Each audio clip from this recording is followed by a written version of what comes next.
नमस्कार दोस्तों, मैं हूं आपका दोस्त अनुप कुमार और अपने इस HTML के अगले ट्यूटोरियल में मैं आपका स्वागत करता हूं। लेकिन इससे पहले एक रिक्वेस्ट करूंगा, अगर आपने हमारे चैनल को सब्सक्राइब नहीं किया है तो प्लीज़ हमारे चैनल को सब्सक्राइब कर लीजिए, क्योंकि इसमें कंप्यूटर, इंटरनेट और मोबाइल से related tips, tricks and tutorials मिलते हैं जो बिल्कुल फ्री होते हैं और सब्सक्राइब करना भी फ्री है। अगर आपने हमारे चैनल को सब्सक्राइब कर रखा है तो तहे दिल से आपका शुक्रिया।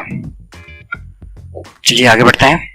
पिछले वीडियो में मैंने आपको बताया था मेटा टैग के बारे में। मेटा टैग किस लिए यूज होता है, उसके नेम एट्रीब्यूट के अंदर कौन कौन सी वैल्यूज यूज होती हैं और कंटेंट के अंदर हम क्या डालते हैं। इसके बाद नेक्स्ट जो एट्रीब्यूट है इसका वो है HTTP इक्वी। ठीक है जी, HTTP provide the HTTP header for information value of the content attributes. ठीक है जी, इसके अंदर कैसे डालते हैं हम, नेम की जगह हम यहाँ पर अलग से यूज करते हैं। उसके लिए तीन वैल्यूज होती हैं। मेटा यहाँ पर हम डालेंगे equiv is equal to double quotes के अंदर इसकी जो पहली वैल्यू होती है वो होती है कंटेंट टाइप। तो हम क्या करेंगे, यहाँ पे कंटेंट टाइप डालेंगे। उसके बाद इसके साथ भी जो है कंटेंट टाइप, यानी कि हमने उसको बता दिया, जैसे हमने वहाँ पे नेम दे रहे थे, यहाँ पर हमें HTTP इक्वी के अंदर हमें जो क्या कहते हैं HTTP हेडर यानी कि HTTP इंफॉर्मेशन जो होती है वो यहाँ पर देनी होती है। तो उसमें कंटेंट में हम बताएंगे is equal to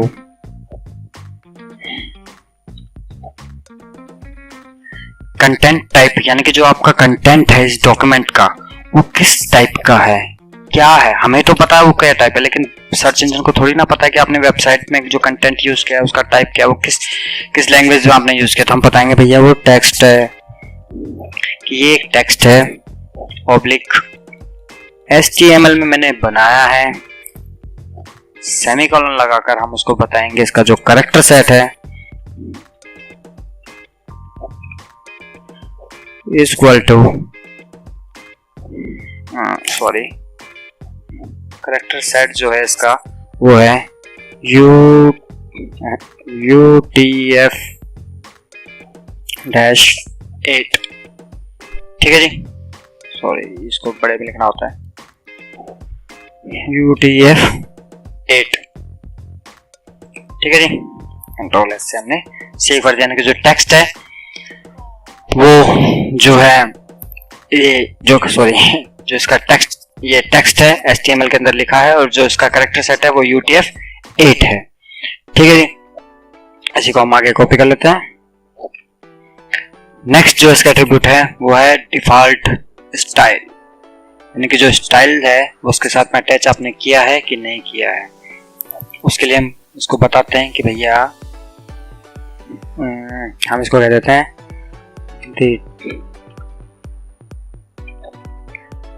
documents DOCUME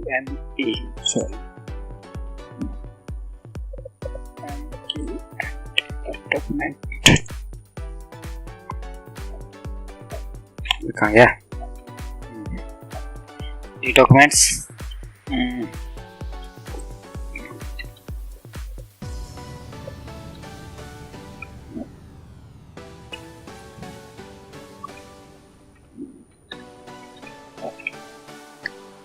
ठीक है जी, तो हमने इसको बता दिया डिफॉल्ट स्टाइल कि तो ये डॉक्यूमेंट है वो प्रीफर्ड स्टाइल शीट है। ठीक है जी, उसके साथ स्टाइल शीट अटैच है। अब आता है नेक्स्ट एट्रीब्यूट, तो हम इसी को ही वापस कॉपी कर लेते हैं, टाइम बचाते हैं अपना। हम यहाँ पर डालते हैं इसका जो नेक्स्ट एट्रीब्यूट है वो है रिफ्रेश। काफ़ी फास्ट खींचा, फिर भी टाइम का पता ही नहीं चलता बोलते बोलते। ठीक है जी, रिफ्रेश। तो हम यहाँ कंटेंट में क्या डालेंगे,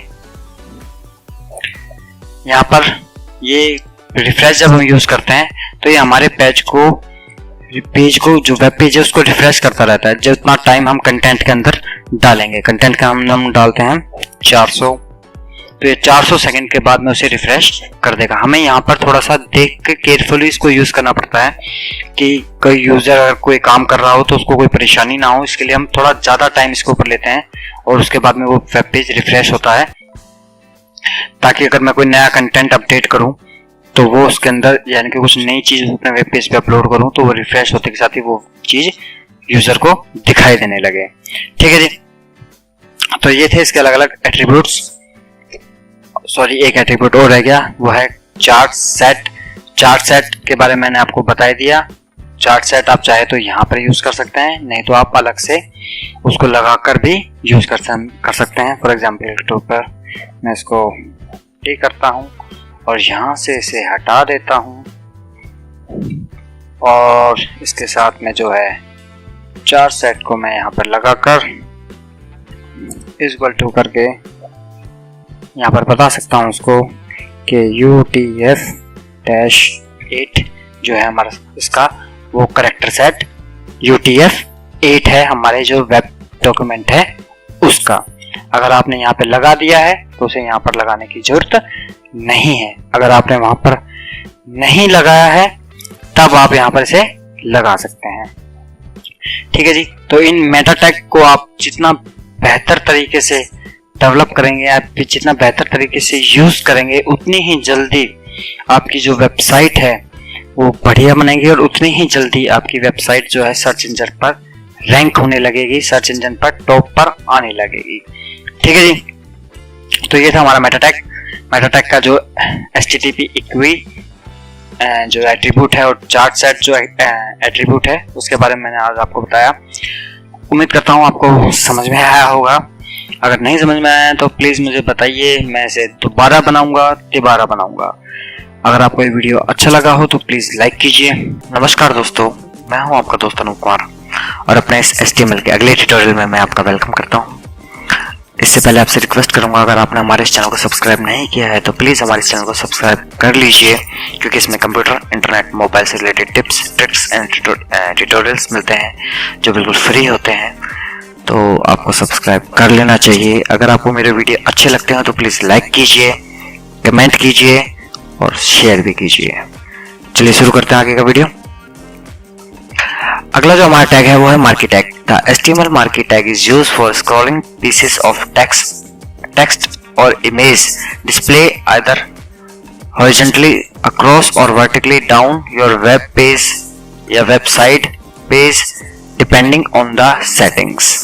यानी कि जो मार्की टैग है वो हमारे टेक्स्ट या इमेज को हमारे वेब पेज के ऊपर स्क्रॉलिंग कराने के काम में आता है या स्क्रॉलिंग कराता है। उसकी सेटिंग्स के जरिए ऊपर से नीचे भेजना है, नीचे से ऊपर भेजना है, लेफ्ट से राइट भेजना है, राइट से लेफ्ट भेजना है या उसी पेज पर लेफ्ट राइट उसे कराना है। इस चीज के लिए हम मार्की टैग का यूज करते हैं। तो चलिए शुरू करते हैं। तो सबसे पहले मैं काम करता हूँ, वेब पेज के अंदर अपना एक पैराग्राफ ले लेता हूँ, पैराग्राफ में डालता हूँ।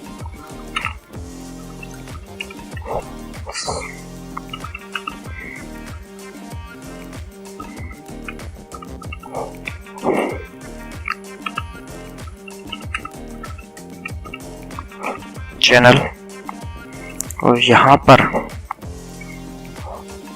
मैं अपना जो पी टैग है उसे क्लोज कर देता हूँ। और मैं क्या करता हूँ, इसी को 2-3 बार कॉपी कर लेता हूँ। कंट्रोल S से मैंने सेव किया।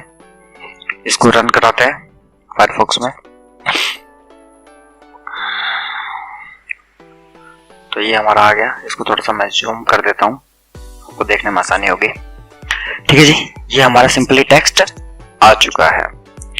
तो अब हमें करना क्या है, अब हम इसके ऊपर मार्की टैग का जो यूज है वो करते हैं। तो मार्की टैग लगाना है हमें इस टैग के ऊपर। तो हम क्या करेंगे, स्टार्टिंग में यहाँ पे एक मार्की टैग डालेंगे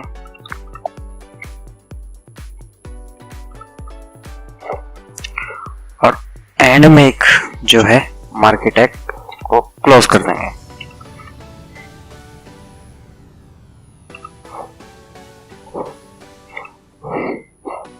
सेव किया, रिफ्रेश किया, तो आप देख सकते हैं ये जो टेक्स्ट है वो ये तो यहीं के यहीं है, लेकिन जो ये ऊपर वाला टेक्स्ट था जिसके ऊपर हमने मार्की टैग को यूज किया था वो लेफ्ट से राइट आने लगे हैं।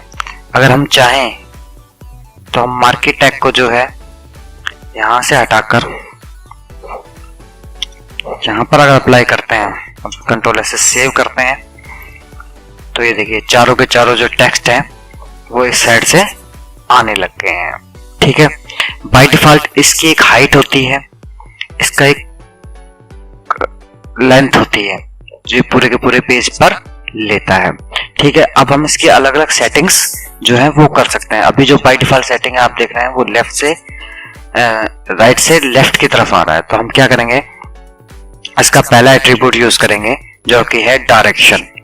ठीक है जी, तो हम क्या करेंगे, एट्रीब्यूट सबसे पहले टैग के अंदर यूज होता है। ठीक है जी, direction is equal to, direction की अलग अलग वैल्यूज हैं, अप, डाउन, लेफ्ट, राइट। ठीक है जी, तो हम एक काम करते हैं, इस टैग को एक्स करके यहां पर डाल देते हैं, थोड़ा सा सेव करते हैं। हम सिर्फ एक ही टैग को यूज करेंगे, रिफ्रेश करते हैं तो ये एक टैग जो है यहां से आ रहा है। अब हम क्या करते हैं, डायरेक्शन में डालते हैं पहले वैल्यू, राइट टू लेफ्ट तो ये आ रहा है तो हम इसको करते हैं लेफ्ट। कंट्रोल से सेव किया, रिफ्रेश किया तो ये राइट टू लेफ्ट जा रहा है। ठीक है, अब हम चाहिए लेफ्ट टू राइट आए तो हम इसको करेंगे राइट, जो कि लेफ्ट तो बाय डिफॉल्ट होता ही है। कंट्रोल से सेव किया, रिफ्रेश किया, फिर देखिए अब ये लेफ्ट टू राइट साइड में जाएगा, यानी कि जब उसको लेफ्ट बाय डिफॉल्ट वैल्यू होता है उसकी तो जरूरत है नहीं, राइट करते हैं तो ये लेफ्ट से निकलता है और राइट साइड में इन हो जाता है। ठीक है, जब देखिए जाके वहां पे राइट साइड में इन हो जाएगा, चला गया। अब हम इसकी एक वैल्यू यूज करते हैं, वो है अप। कंट्रोल से सेव किया, रिफ्रेश किया, देखिए ये यहां से निकल रहा है और यहां पर जा रहा है। ठीक है जी, नीचे से निकल रहा है और ऊपर की तरफ जा रहा है। अगर हम इसको करते हैं down,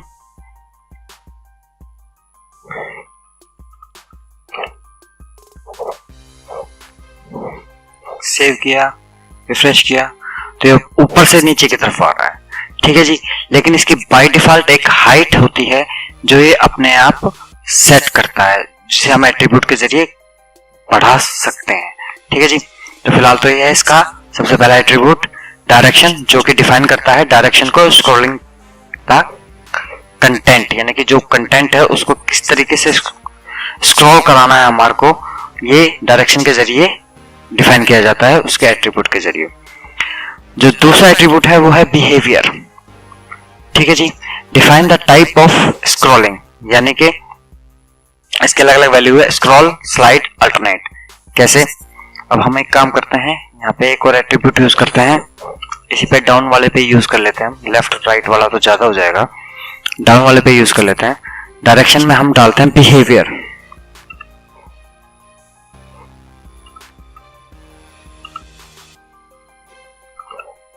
behaviour is equal to scroll.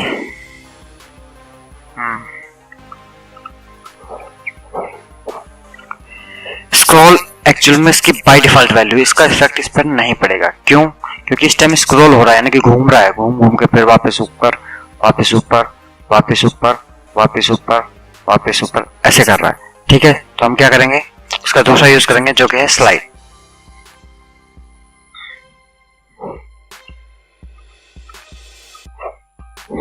Control S से मैंने सेव किया, रिफ्रेश किया। स्लाइड क्या है, ऊपर से एक बार आता है और उसके बाद में रुक जाता है। ठीक है जी, अगर हम इसको यहाँ पर डाउन की जगह हम इसको राइट कर दें, सेव करें, रिफ्रेश करें, तो देखिए लेफ्ट से निकला। पहले क्या कर रहा था, स्क्रॉल कर रहा था, लेफ्ट से निकलता था, राइट में जाके घुस जाता था, छुप जाता था और वापस लेफ्ट से आ जाता था। अब ये क्या करेगा, लेफ्ट से निकलेगा, राइट में जाएगा और रुक जाएगा, वहां पर जाकर रुक गया।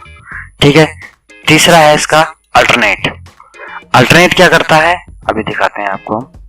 हम यहां पर डालते हैं अल्टरनेट।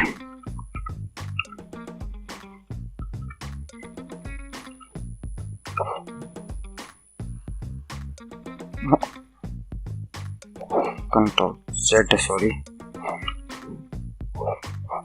डायरेक्शन तो राइट ही रहेगी, राइट रहेगी, अल्टरनेट डालना था बिहेवियर के अंदर।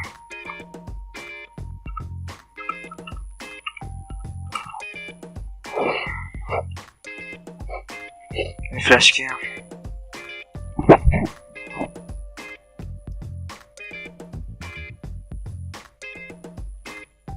अब ये लेफ्ट से निकला,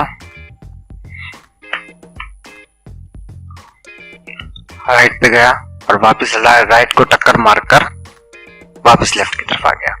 यानी कि जब हम अल्टरनेट यूज करते हैं तो ये वेब पेज पे लेफ्ट से राइट, राइट से लेफ्ट, वहीं की वहीं मूव है, जो मूव है वो करता रहता है, लेफ्ट से राइट, राइट से लेफ्ट।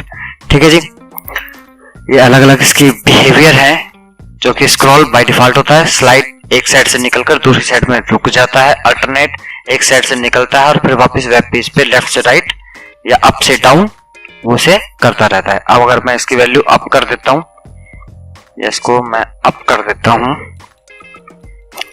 सेव करता हूं, रिफ्रेश करता हूं, तो ये देखिए अप के अंदर ही ये ऊपर नीचे हो रहा है। ठीक है जी, ये स्पेस कम है इस वजह से जल्दी जल्दी कर रहा है।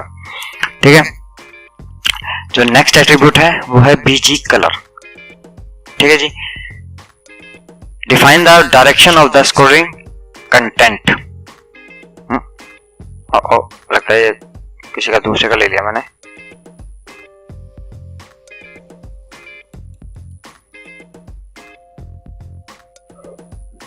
ठीक है जी, बीजी कलर एक्चुअल में इसको बैकग्राउंड कलर देने के लिए होता है, उसे दूसरे के एट्रीब्यूट की डिप्रेशन में डाल दी ऊपर नीचे समझाने के चक्कर में। इक्वल टू हम दे देते हैं इसको ग्रीन। कंट्रोल से मैंने सेव किया, रिफ्रेश किया, तो ये देखिए इसका जो उसने पूरा का पूरा जो ये विड्थ जो इसने ले रखी थी वो पूरी की पूरी यहाँ पर अप्लाई हो गई है। ठीक है जी, तो हम क्या करते हैं, थोड़ा सा इसको थोड़ा और बेहतर बनाने के लिए इन टेक्स्ट को हम फिलहाल हटा देते हैं। कंट्रोल से हम सेव करते हैं, रिफ्रेश करते हैं, देखिए अब इसी के अंदर ये अप डाउन कर रहा है। अब हम क्या करेंगे, बीजी कलर हो गया, अब हम इसकी हाइट देते हैं नेक्स्ट एट्रीब्यूट के जरिए, जो कि है इक्वल टू 200। कंट्रोलर से हमने सेव किया, रिफ्रेश किया, तो ये देखिए ये 200 पिक्सल्स की इसने हाइट ले ली। लेकिन अभी ये फिलहाल पूरे पेज के ऊपर फैला हुआ है, हम चाहते हैं सिर्फ यहां तक दिखाई दे या फिर यहां तक दिखाई दे। तो हम क्या करेंगे, इसका नेक्स्ट एट्रीब्यूट जो है विड्थ, हम उसे चूज करेंगे, उसके जरिए हम डिफाइन करेंगे कि इसकी विड्थ कितनी होनी चाहिए। तो हम क्या करेंगे, यहां पर लेते हैं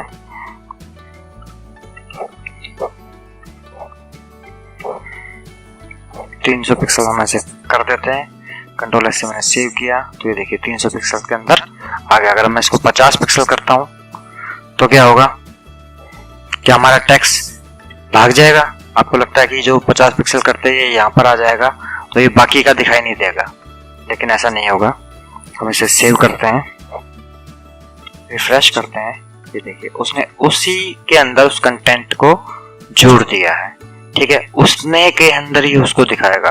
अगर मैं इसको यहाँ पर कर देता हूँ 100, कंट्रोलर से मैंने सेव किया, तो कंट्रोलर से मैंने सेव किया, रिफ्रेश किया, देखिए 100 के अंदर उसी जो टेक्स्ट है हमारा उसको ये 100 कंटेंट 100 पिक्सल्स के अंदर दिखा रहा है। ठीक है जी, अब हम क्या करते हैं, एक इमेज और अटैच करते हैं, इमेज के ऊपर इसे अप्लाई करते हैं। लगता है वीडियो ज्यादा लंबा हो गया है, 12 मिनट के आसपास हो चुका है। तो चलो कोई बात नहीं, नेक्स्ट वीडियो में आपको बताता हूँ इसके बाकी के बचे एट्रीब्यूट्स के बारे में, जो कि हैं scrolling delay, scrolling amount, loop, H space, we space.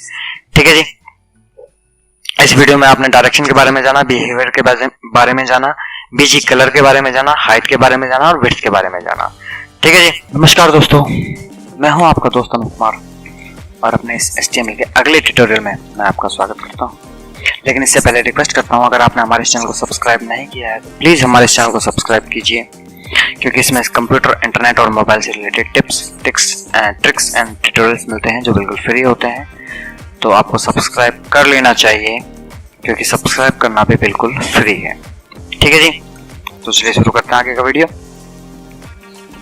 आज का जो हमारा टैग है वो है मार्केट टैग। इससे पिछले वीडियो के अंदर मैंने आपको मार्केट टैग के कुछ एट्रीब्यूट्स के बारे में बताया था कि मार्केट टैग क्या है। मार्केट टैग के जो एट्रीब्यूट है डायरेक्शन, जिसके अंदर हम उसकी डायरेक्शन सेट कर सकते हैं, left right, left up down, left right. Behaviour, हम उसका बिहेवियर सेट कर सकते हैं उस एट्रीब्यूट के जरिए, जो कि scroll, slide, alternate. BG colour, जिसके जरिए हम उसका बैकग्राउंड कलर्स डिफाइन कर सकते हैं। हाइट, जिसके जरिए हम उसकी हाइट डिफाइन कर सकते हैं। और विड्थ, जिसके जरिए हम उसकी चौड़ाई जो है वो डिफाइन कर सकते हैं। अगर आपने इससे पिछले वीडियो नहीं देखा है तो प्लीज मेरे चैनल पर जाकर इससे पहले का वीडियो देख लीजिए, जिसके बारे में नीचे डिस्क्रिप्शन में लिंक दिया गया है। अगर आप वो वीडियो देख चुके हैं तो प्लीज आगे आप कंटिन्यू कर सकते हैं। ठीक है जी। उसके बाद है हमारा अगला एट्रीब्यूट जो है वो है स्क्रॉल डिले। ठीक है जी, ऐसे कॉपी कर लेता हूं, इसको टाइपिंग का टाइम बचेगा। तो हम क्या करेंगे, ये अपने पेज बनाया था पिछले वीडियो में, हम इसी को लॉन्च करते हैं गूगल क्रोम में। ठीक है जी। तो हम इसको क्या करते हैं, अब यहाँ पे दूसरा एट्रीब्यूट यूज करते हैं जो कि है स्क्रॉल डिले। ठीक है जी। तो हम यहाँ पर वो एट्रीब्यूट को डालते हैं, इज इक्वल टू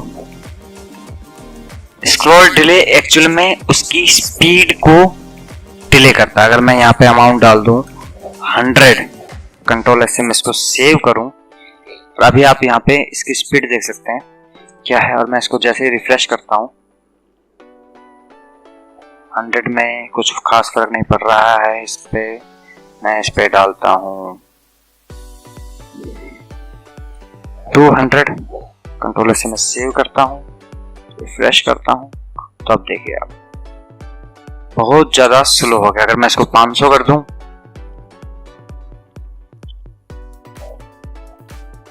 कंट्रोल से मैं इसको सेव करता हूं, रिफ्रेश करता हूं, तो ये देखिए और भी ज्यादा स्लो जो है ये हो जाता है। ठीक है जी। अगर आप चाहते हैं आपका टेक्स्ट है वो धीरे धीरे ऊपर जाए, या धीरे धीरे लेफ्ट से राइट आए, या लेफ्ट से राइट आए, या राइट से लेफ्ट आए, या ऊपर से नीचे आए, या नीचे से ऊपर जाए, वो बिल्कुल धीरे धीरे हो, तो उसके लिए आप जो एट्रीब्यूट यूज करते हैं वो होता है स्क्रॉल डिले।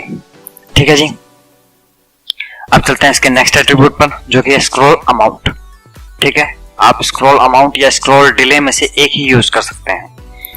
हम यहाँ पे स्क्रॉल अमाउंट डाल देते हैं, यहाँ पर इसको हटाकर, जो ये तय करता है कि आपकी जो इसकी जो स्पीड है वो कितनी होनी चाहिए। अगर मैं यहाँ पे करता हूँ 10, कंट्रोल एस से मैं सेव करता हूँ, रिफ्रेश करता हूँ, तो ये देखिए तेज चल रहा है फिलहाल। ठीक है, और मैं इसकी वैल्यू को स्क्रॉल कर देता हूँ, बिहेवियर को हटा देता हूँ मैं यहाँ से। ठीक है जी, कंट्रोल एस से मैं इसको सेव करता हूँ, अब रिफ्रेश करता हूँ, तो देखिए इस स्पीड से ये चल रहा है। अगर मैं इसको यहाँ पर कहता हूँ 10 की जगह, कहाँ गया भाई साहब मेरे, हाँ यहाँ पे कहता हूँ मैं 100, अभी आप देख रहे हैं। और मैं जैसे इसको रिफ्रेश करता हूँ, आप स्पीड देखिए, हम पढ़ भी नहीं सकते, ये इतनी स्पीड से ऊपर से नीचे जा रहा है, नीचे से ऊपर जा रहा है। ठीक है जी। अगर हम इसकी स्पीड बढ़ाना चाहते हैं तो हम इसका जो एट्रीब्यूट है स्क्रॉल अमाउंट, हम उसे यूज करते हैं। ठीक है जी। अगला है लूप। ठीक है, लूप का क्या मतलब है, यानी कि specify how many time to loop, यानी कि वो कितनी बार रिपीट करे। अप से डाउन आ रहा है, इसकी स्पीड जो स्क्रॉल अमाउंट है वो हम कर देते हैं फिलहाल 0, क्योंकि इतने में तो पता नहीं चलेगा कितनी बार आया है। तो हम करते हैं loop is equal to 4, control S से मैंने सेव किया, रिफ्रेश किया, तो ये देखिए 4 बार आकर रुक जाएगा।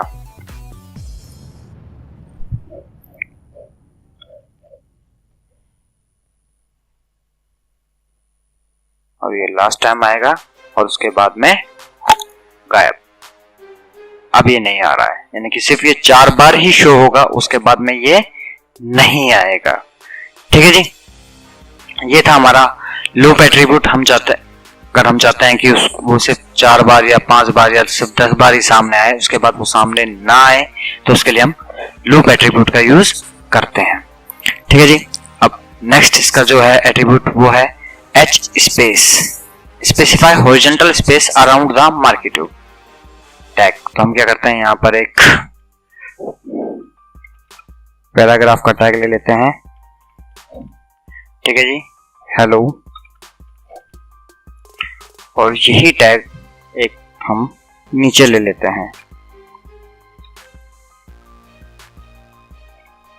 डॉलर से मैंने सेव किया, रिफ्रेश किया, तो आप देख सकते हैं इसके नीचे और ऊपर दो टैग आ चुके हैं, दो टेक्स्ट आ चुके हैं।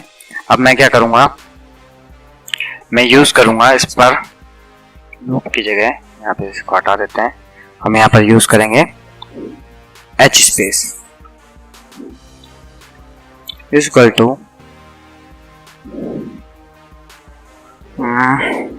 50 पिक्सल्स। कंट्रोल एस से मैं सेव किया, रिफ्रेश किया, तो ये देखिए h स्पेस मतलब हॉरिजॉन्टल, ये लेफ्ट से और राइट से कितना स्पेस लेगा। इसकी मैं विड्थ थोड़ी बढ़ाता हूँ, आपको तब समझ में आएगा। कहाँ गया, हाइट विड्थ 100 है, तो मैं इसकी विड्थ फिलहाल 100% ही कर देता हूँ।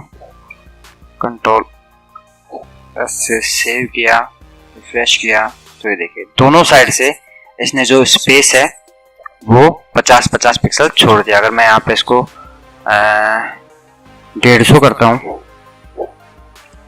ठीक है जी, और रिफ्रेश करता हूँ, तो ये देखिए दोनों साइड से ये 150 पिक्सल जो है छोड़ता है, लेफ्ट साइड से भी और राइट साइड से भी। उसके बाद है वी स्पेस, वी स्पेस यानी कि वर्टिकल स्पेस, ऊपर और नीचे से। यहाँ पर हम कर देते हैं वी स्पेस, कंट्रोल एस से मैंने सेव किया।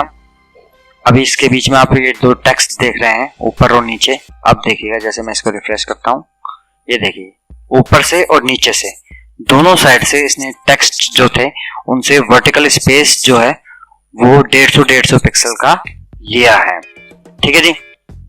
तो ये थे इसके अलग अलग attribute, scroll delay, scroll amount, loop, H space और वी स्पेस। यही चीज हम अगर इमेज पर चाहते हैं तो हम इमेज पर भी अप्लाई कर सकते हैं। किस तरीके से, जैसे हम एक काम करते हैं, इसी के ऊपर हम एच स्पेस को हटा देते हैं फिलहाल यहाँ से, ठीक है जी। और बीजी कलर भी हम हाइट के ऊपर रहने देते हैं। इसी को हमने कंट्रोल कॉपी कर लिया, कंट्रोल से सेव किया। मार्की टैग है, यहाँ से हम पी टैग को हटा देते हैं, कंट्रोल से सेव किया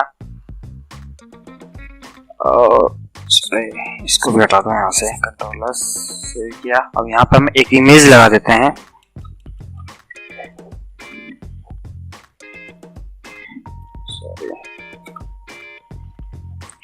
सोर्स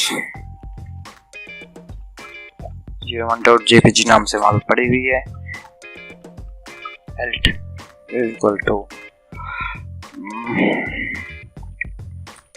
फाइल और उसकी height equal to 150 pixels. Save किया, रिफ्रेश किया, तो आप देख सकते हैं इस टाइम उसके साथ में एक अलग जो टैग है, ये हेलो टैग कहाँ घुस गया इसके बीच में, मार्केट टैग। अच्छा जी, कंट्रोलर से सेव किया, रिफ्रेश किया, तो देख सकते हैं उसके साथ में एक इमेज जो है ये इसके साथ में क्यों नहीं चल रही, ये अलग आ रही है और ये अलग आ रही है। क्यों आ रही है, क्योंकि ये अलग अलग टैग मैंने लगाए थे। अगर मैं इसको इसके साथ में यूज कर लेता हूँ मार्केट टैग को, हेलो फ्रेंड्स, और यहां से मैं मार्केट टैग हटाकर इधर से भी मार्केट टैग हटा दूं, कंट्रोलर से मैं इसको सेव करता हूं और फिर रिफ्रेश करता हूं, तो ये देखिए हेलो फ्रेंड्स और वो जो इमेज है वो इसके साथ साथ चल रही है, ठीक है जी। अगर मैं इसको यहाँ से बीजी कलर, इसकी हाइट जो है वो यहाँ से हटा देता हूँ, हाइट, क्योंकि उसकी जो इमेज है उसकी हाइट एक्चुअल में अलग है। इस इमेज के अंदर ये जो वाइट बैकग्राउंड आप देख रहे हैं ये एक्चुअल में इस इमेज के अंदर ही है। रिफ्रेश करता हूँ, अब देखिए इमेज जो है पूरी अपनी हाइट से चल रही है, ठीक है जी। जो उसकी पिक्सल्स की हाइट करीबन काफी अच्छे रेजोल्यूशन की है, तो ये पूरी की पूरी हाइट ले रही है। तो हम इसके जरिए मार्केट टैग के जरिए आप समझ गए होंगे मार्केट टैग के जरिए हम टेक्स्ट को और इमेज को जो है वो स्क्रॉल करा सकते हैं। एक बार मैं फिर से आपको रिवीजन करा देता हूँ इसके अलग अलग एट्रीब्यूट के बारे में। डायरेक्शन के जरिए हम उसकी डायरेक्शन सेट करते हैं कि वो अप से आए, ऊपर से नीचे आए, या नीचे से ऊपर जाए, या लेफ्ट से राइट आए, या राइट से लेफ्ट जाए। बिहेवियर के जगह बिहेवियर एट्रीब्यूट के जरिए हम ये डिसाइड करते हैं कि वो स्क्रॉल करे, यानी कि राइट से निकले लेफ्ट में घुस जाए, फिर वापस राइट से निकले लेफ्ट में घुस जाए, या फिर स्लाइड करे यानी कि लेफ्ट से निकले और यहाँ पर आकर रुक जाए। ठीक है जी। अल्टरनेट मतलब यहाँ से निकले और यहाँ पर आए, फिर वापस यहाँ से इधर आए और फिर वापस यहाँ से इधर आए। ठीक है जी। उसके बाद बीजी कलर उसके बैकग्राउंड कलर को डिफाइन करने के लिए, हाइट उसकी हाइट डिफाइन करने के लिए, विड्थ उसकी चौड़ाई डिफाइन करने के लिए, स्क्रॉल डिले उसको धीरे करने के लिए, स्क्रॉल अमाउंट उसको तेज करने के लिए, लूप उसका रिवीजन यानी कि रिपीट करने के लिए वो कितने बार आए और उसके बाद ना आए, एच स्पेस और वी स्पेस, हॉरिजॉन्टल स्पेस और वर्टिकल स्पेस स्पेसिफाई करने के लिए। ठीक है जी। तो उम्मीद करता हूँ आपको मार्केट टैग समझ में आ गया होगा। अगर आपको वीडियो अच्छा लगा हो तो प्लीज लाइक कीजिए, बुरा लगा तो प्लीज मुझे कमेंट में करके बताइए ताकि मैं अपने वीडियो को इम्प्रूव कर सकूं और बेहतर बना सकूं। ठीक है जी। अगर अच्छा लगा तो लाइक भी कीजिए, थोड़ा सा शेयर भी कीजिए और हमारे इस चैनल की लेटेस्ट अपडेट लगातार लेते रहने के लिए हमारे इस चैनल को सब्सक्राइब भी कीजिए। नमस्कार दोस्तों, मैं हूँ आपका दोस्त अनूप कुमार और अपने इस अगले ट्यूटोरियल में मैं आपका स्वागत करता हूं। लेकिन इससे पहले रिक्वेस्ट करूंगा, अगर आपने हमारे इस चैनल को सब्सक्राइब नहीं किया है प्लीज हमारे इस चैनल को सब्सक्राइब कर लीजिए, क्योंकि इसमें कंप्यूटर, इंटरनेट और मोबाइल से related tips, tricks and tutorials मिलते हैं जो बिल्कुल फ्री होते हैं और सब्सक्राइब करना भी बिल्कुल फ्री है। तो बिना टाइम गवाए आपको सब्सक्राइब कर लेना चाहिए। चलिए शुरू करते हैं आगे का वीडियो। अगला जो हमारा टैग है वो है HTML का main tag. The main tag specify the main content of a document, यानी कि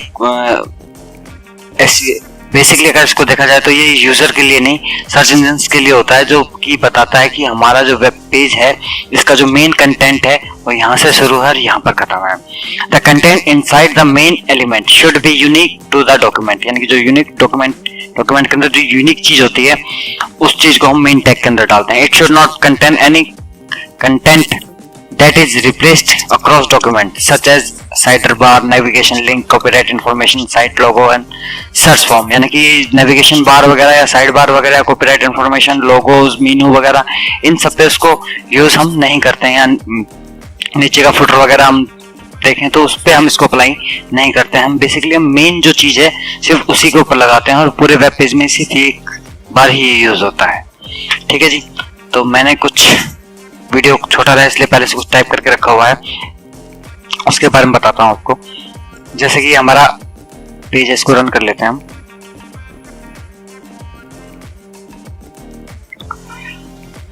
इस तरीके से the web browser, Google Chrome, Firefox, internet और most used browser today, Google Chrome, Internet Explorer, Mozilla Firefox, इनके बारे में मैंने बता रखा है। तो मैं क्या करूंगा, अब मैं वेब पेज के बताऊंगा कि भैया यहाँ से लेके यहाँ तक का जो ये कंटेंट है ये हमारा मेन कंटेंट है। कैसे, यहाँ पर हम नहीं भैया पहले ओपन तो कर लें। इसके सबसे पहले मेन टैग को मैं यूज करूंगा और इस साइड में मेन टैग को मैं क्लोज कर देता हूं, कंट्रोल एस सेव करता हूं, रिफ्रेश करता हूं। तो देखिए ब्राउजर पे यानी कि वेब पेज पे हमारे कोई इफेक्ट नहीं पड़ा है, लेकिन जब सर्च इंजन इस वेब पेज पे आएगा और वो इसे देखेगा तब उसे पता लग जाएगा कि यहां से लेके और यहां तक का जो कंटेंट इसने यूज किया है इस वेब पेज पे, ये इसके वेब पेज का मेन कंटेंट है। आप इसको टूल बार वगैरह के लिए या साइड बार वगैरह, नेविगेशन बार वगैरह के लिए यूज नहीं कर सकते हैं। ये मेन कंटेंट के लिए यूज होता है और एक वेब पेज में ये एक बार ही यूज होता है। ठीक है जी, बहुत ही सिंपल टैग है, कोई दिक्कत वाली बात ही नहीं है। ठीक है जी, उम्मीद करता हूँ आपको समझ में आया होगा। अगर आपको अच्छा लगा हो तो प्लीज लाइक कीजिए, शेयर कीजिए हमारे इस चैनल को। नमस्कार दोस्तों, मैं हूँ आपका दोस्त अनूप कुमार और अपने इस अगले ट्यूटोरियल में मैं आपका स्वागत करता हूँ। लेकिन उससे पहले आपसे रिक्वेस्ट करूंगा, अगर आपने हमारे इस चैनल को सब्सक्राइब नहीं किया है तो प्लीज हमारे इस चैनल को सब्सक्राइब कर लीजिए, क्योंकि इसमें कंप्यूटर, इंटरनेट और मोबाइल से related tips, tricks and tutorials मिलते हैं जो बिल्कुल फ्री होते हैं। और मेरा टारगेट इस साल के एंड तक करीबन 1000 वीडियो अपलोड करने का है। तो बिना टाइम गवाए आपको हमारे इस चैनल को सब्सक्राइब कर लेना चाहिए। ठीक है जी, चलिए शुरू करते हैं आज का वीडियो। अगला जो हमारा टैग है वो है HTML का मैप टैग। मैप टैग के बारे में मैं आपको पहले ही बता चुका हूँ, लेकिन स्पेशली अलग से मैं बता रहा हूँ। The map tag is used to define an client side image map, यानी कि जो मैप टैग है वो एक्चुअल में एक इमेज को क्लिकेबल इमेज बनाने के लिए काम में आता है। क्लाइंट साइड यानी कि उसका जो क्लिक्स का जो इफेक्ट है वो यूजर को दिखाई देता है, सामने पेज पर शो होता है। An image map is an image with clickable areas. ठीक है जी। The required name attribute of map element is associated with the image use map attribute and create a relationship between the image and map. Image and the map यानी कि जो map attribute है ये basically image के एक attribute, map जो tag है basically image का जो एक एट्रीब्यूट है यूज मैप, उसके जरिए इन दोनों के बीच में रिलेशनशिप क्रिएट करता है और जिसके जरिए एक इमेज क्लिकेबल एरियाज के साथ में एक मैप के रूप में बन जाती है। The map element contained A number of areas element that define the clickable areas in the map image map sorry. यानी कि जो मैप एलिमेंट है, मैप टैग है, ये एरिया टैग के जरिए ही अलग इमेज के अलग अलग हिस्सों को क्लिकेबल बना पाता है। ठीक है, अलग अलग एरियाज के हिस्से को इकट्ठा करके मैप के टैग के जरिए डिफाइन किया जाता है। कैसे? तो ये मैंने एक वेब पेज पे पहले से क्रिएट किया हुआ है, नहीं तो मैप का वीडियो लंबा बन जाता मैप के बारे में। हालांकि मैं इमेज टैग और एरिया टैग के बारे में काफी पहले बता चुका हूं। अगर आपने वो वीडियो नहीं देखे हैं तो नीचे डिस्क्रिप्शन में उनका लिंक दिया गया है, आप वहां से जाके देख सकते हैं। ठीक है जी, हम इस पेज को रन करते हैं।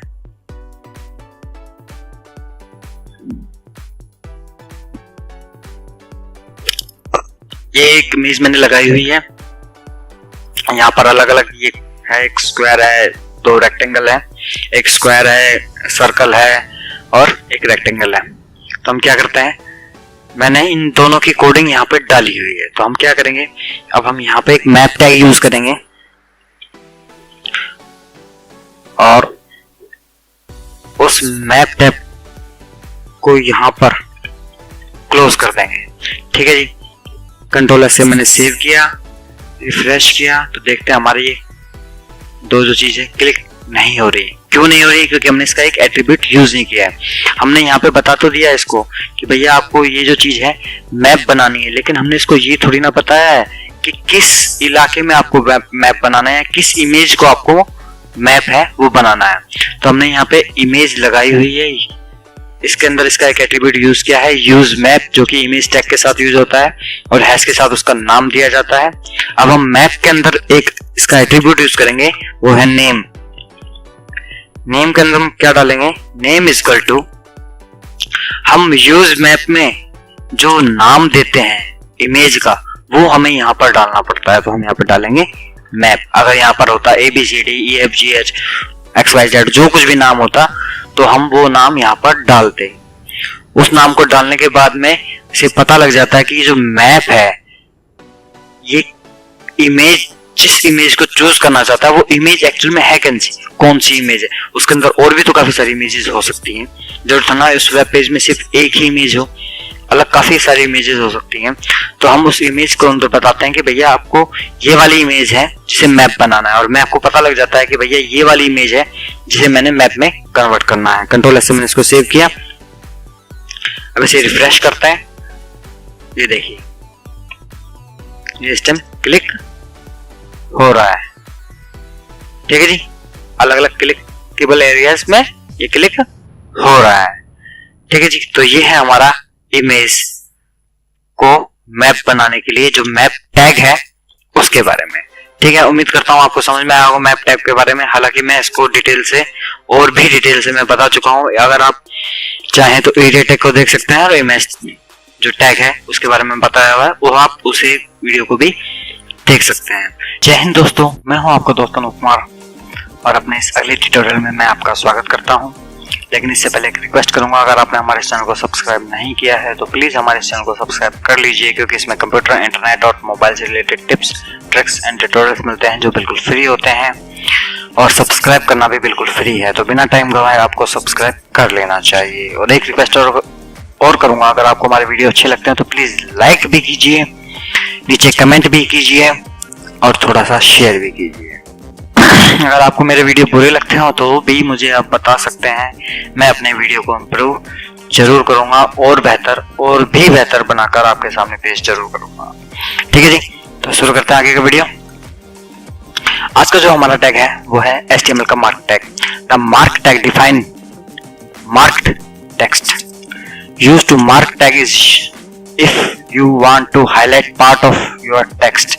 यानी कि जो मार्क टेक्स्ट है, मार्क यूज है, टैग है, वो किसी टैग को किसी टेक्स्ट को मार्क करने के लिए यूज करते हैं, या फिर किसी को हमें हाईलाइट करना होता है तब हम उसका यूज करते हैं।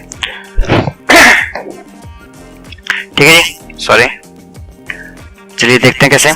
तो हमने यहाँ पर एक लगाया, हमने सिंपल एक पैराग्राफ टैग लिया, क्लोजिंग भी कर दिया हमने इसको, और हम क्या करेंगे, हम यहाँ पे लिखते हैं हेलो।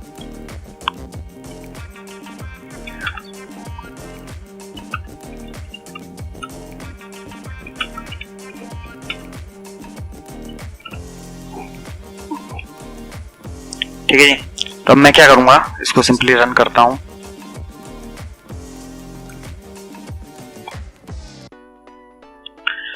तो यहाँ पर आप देख सकते हैं ये टेक्स्ट आ रहा है, बिल्कुल सिंपली टेक्स्ट आ रहा है।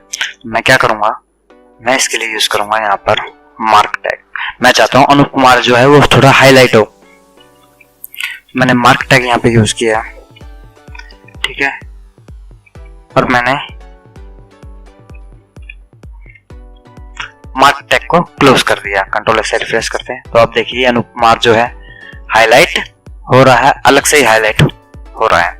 ठीक है जी, जैसे हम वर्ड या एक्सेल के अंदर नहीं करते हैं, किसी चीज को हाईलाइट करने के लिए उसे कलर दे देते हैं, तो ये भी कुछ इसी प्रकार से ही है। ठीक है जी, तो ये था हमारा मार्क टैग। उम्मीद करता हूँ आपको समझ में आया होगा, कोई मुश्किल तो टैग था नहीं है। अगर आपको ये वीडियो अच्छा लगा हो तो प्लीज हमारे चैनल को लाइक कीजिए, थोड़ा सा शेयर भी कीजिए ताकि हमारी हिम्मत बढ़े, और हमारे चैनल को सब्सक्राइब जरूर कीजिए इसी तरह की लेटेस्ट वीडियो अपडेट के लिए। मिलता हूँ आपसे नेक्स्ट वीडियो में, तब तक के लिए शुभ रात्रि, जय। नमस्कार दोस्तों, मैं हूं आपका दोस्त अनूप कुमार, और अपने इस HTML के अगले ट्यूटोरियल में मैं आपका वेलकम करता हूं। लेकिन इससे पहले एक रिक्वेस्ट करूंगा, अगर आपने हमारे इस चैनल को सब्सक्राइब नहीं किया है तो प्लीज़ हमारे इस चैनल को सब्सक्राइब कर लीजिए, क्योंकि इसमें कंप्यूटर, इंटरनेट, मोबाइल से related tips, tricks and tutorials मिलते हैं जो बिल्कुल फ्री होते हैं, तो आपको सब्सक्राइब कर लेना चाहिए। ठीक है जी, चलिए शुरू करते हैं आज का ट्यूटोरियल। आज का जो हमारा अगला टैग है वो है HTML का Meta tag. The meta tag define a scalar management with a no range or a fractional value. This is also known as a case. यानी कि meta tag का हम यूज कब करते हैं, जब हमें केस के अंदर किसी वैल्यू को जो हमें पहले से ही पता है स्केल मैनेजमेंट के जरिए उसे दिखाना हो, तो हम meta tag का यूज करते हैं। एग्जाम्पल के तौर पे डिस्क यूजेस, जैसे उसने कितना डिस्क यूज किया है तो उसको गेज के हिसाब से अगर दिखाना हो तो हम मेटा टैग का यूज करेंगे। ठीक है जी, तो इसके लिए सबसे पहले हम क्या करते हैं, HTML खोलते हैं, यहाँ पर हम एक नाम डाल देते हैं, ई टैग लिया अनूप, और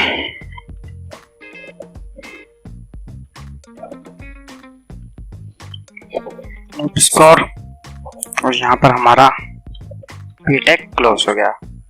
अब हमें यहाँ पर डालना है मेटा टैग, तो हम क्या करेंगे, कंट्रोल से पहले इसको सेव किया, सिंपली हमने रन किया,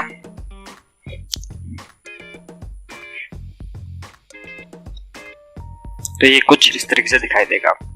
ठीक है जी, कंट्रोल से सेव किया। अब यहाँ पर हमें मेटा टैग डालना है, ओपनिंग और मेटा टैग की क्लोजिंग। कंट्रोल से सेव किया, रिफ्रेश किया तो देखिए यहाँ पर 1 मीटर आ गया है। ठीक है, एक वैल्यू आ चुकी है। अब इस वैल्यू के अंदर अगर मान लीजिए मैं यहाँ पे कुछ यूज करता हूँ, फॉर एग्जांपल मैं ABCD ये कुछ लिख देता हूँ और कंट्रोल से सेव करता हूँ, तो यहाँ पर कुछ भी शो नहीं होता है। ठीक है जी, तो यहाँ पर हम कुछ नहीं लिखते हैं क्योंकि लिखने का कोई फायदा नहीं है। हम यहाँ पर डालते हैं, सबसे पहले इसका पहला एट्रीब्यूट यूज करते हैं। अब कोई गेज के अंदर वैल्यू हम डाल रहे हैं तो मिनिमम, इसका जो पहला एट्रीब्यूट है, specify the minimum value of the range, यानी कि हम कोई रेंज बता रहे हैं उसको, कोई गेज के अंदर कोई वैल्यू डाल रहे हैं तो हम उसको बताएंगे तो सही कि भाई आपकी जो वैल्यू है वो मिनिमम 10 होगी, कुछ तो बताएंगे ना उसको, ऐसे थोड़ा पता लग जाएगा भाई उसकी वैल्यू कितनी है। तो उसको हम इसके एट्रीब्यूट के जरिए बताएंगे, जो कि पहला एट्रीब्यूट है मिनिमम और जो सेकंड एट्रीब्यूट है वो है इसका maximum. Specify the maximum value of the range. ठीक है जी, तो हम पहले बताते हैं इसको मिनिमम। भैया मिनिमम आपकी जो है वो है 0 और उसके बाद जो मैक्सिमम है वो है 100। ठीक है जी, कंट्रोल से मैंने सेव किया, रिफ्रेश किया, कोई फर्क नहीं पड़ा क्योंकि हमने इसे सिर्फ ये बताया कि भैया तेरी जो वैल्यू तेरे को लेनी है वो 0 मीटर से मैक्सिमम 100 मीटर तक लेनी है या 0 से 100 तक लेनी है। ठीक है, उसके बाद हमने देते हैं इसकी value. Specify the current value of the gauge required, यानी कि ये कंपलसरी है लगाना, हालांकि लगाने तो ये भी जरूरी है लेकिन इसके बगैर यहाँ पर कुछ भी शो नहीं होगा। तो हम क्या करेंगे, यहाँ पर डालेंगे वैल्यू इज इक्वल टू, जो वैल्यू हमें पता है, भाई मेरा स्कोर था 68, कंट्रोल से हमने सेव किया, रिफ्रेश किया तो यहाँ पर देखिए वो परसेंटेज गेज के अंदर शो हो रहा है 68। अगर मैं यहाँ पे कर देता हूँ इसको 90 तो देखिए पूरा का पूरा आ गया। अगर मैं इसको कर देता हूँ यहाँ पर 40, सेव किया, रिफ्रेश किया तो ये यहाँ पर कितना आ रहा है। ठीक है जी, तो ये है इसके अलग अलग एट्रीब्यूट। मिनिमम पहले सेट करता है मिनिमम वैल्यू को, मैक्सिमम मैक्सिमम को, और वैल्यू जो हमें वैल्यू पता है उसकी जो हम वैल्यू देना चाहते हैं वहां पर हम वैल्यू डालते हैं। इसका जो नेक्स्ट एट्रीब्यूट है वो है low. Specify the range that is considered to be a low value. Next attribute है high. Specify the range that is considered to be high value, यानी कि हम यहाँ पर इसको ये बताते हैं कि भाई मिनिमम वैल्यू तो है इतनी, कम से कम इतनी तो होनी चाहिए थी। कितनी, हम कहते हैं भाई 30, कम से कम 30 होनी चाहिए थी। और हम इसको बोलते हैं कि हाईएस्ट जो है वो उसकी होनी चाहिए थी 90, कंट्रोल 90 नहीं, मैं इसको 80 कर देता हूँ। कंट्रोल से मैंने सेव किया, रिफ्रेश किया, कोई फर्क पड़ा नहीं पड़ा। कब पड़ेगा, जब मैं इस वैल्यू के अंदर चेंज करूंगा। मैं यहाँ पर कहता हूं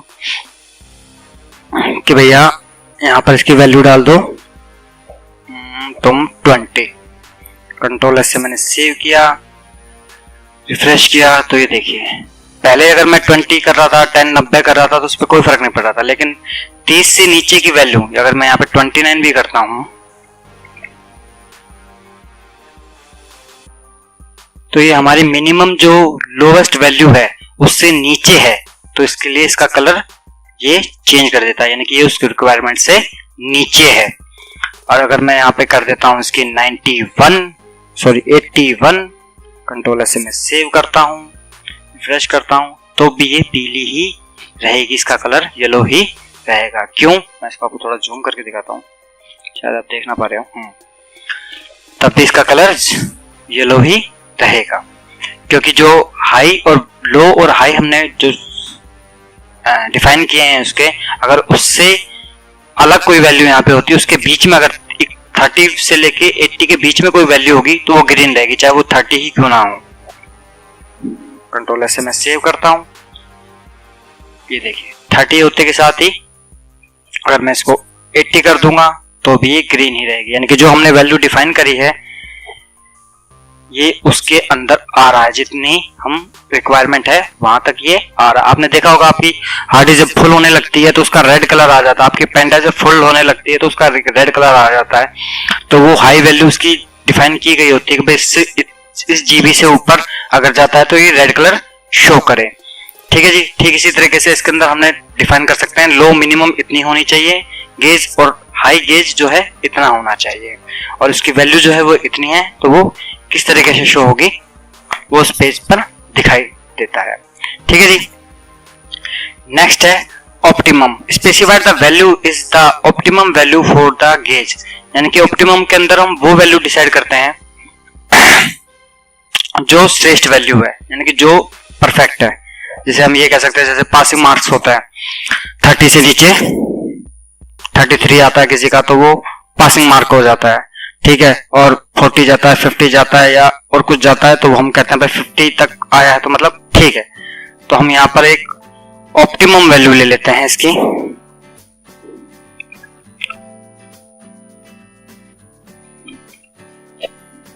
इक्वल टू डबल कोड के अंदर 50। हालांकि इसका इफेक्ट पेज पे कुछ दिखाई नहीं देता, अगर मैं इसे 50 भी कर दूंगा तो कोई फर्क नहीं पड़ेगा।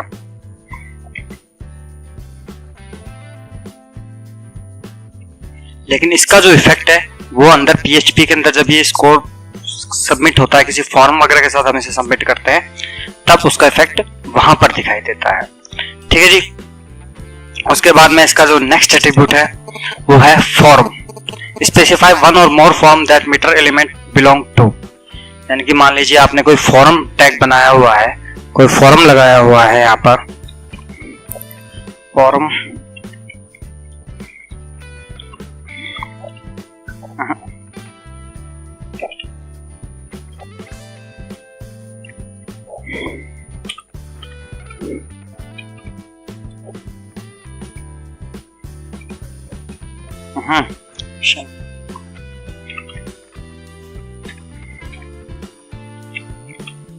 और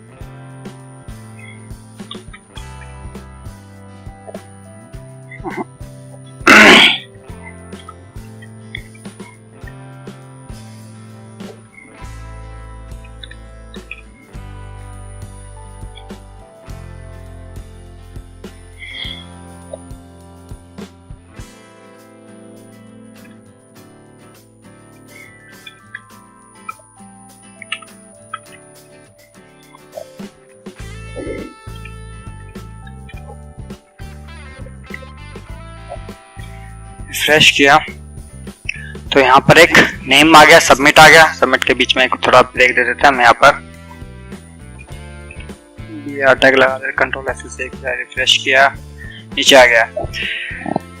अब ये जो है टैग हमारा, ये फॉर्म अलग है और ये जो पैराग्राफ है ये मीटर जो है वो अलग है। लेकिन जब हम सब चाहते हैं कि भाई ये जो चीज है इस फॉर्म के साथ में भी सबमिट हो तो हम क्या करेंगे, एक फॉर्म लेंगे यहाँ पर और इसको बताएंगे कि जो F1 फॉर्म है जो हमने यहाँ पे आईडी दी हुई है इसको, उसके अंदर आपको इसे सबमिट करना है।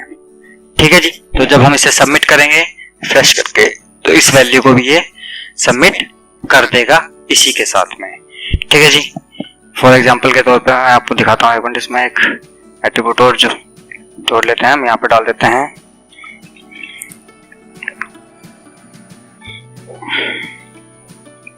कंट्रोल S से सेव किया, रिफ्रेश किया, सबमिट किया, मेथड कौन सा है F1, काफी लंबा करना पड़ेगा मेरे को प्रोसेसर।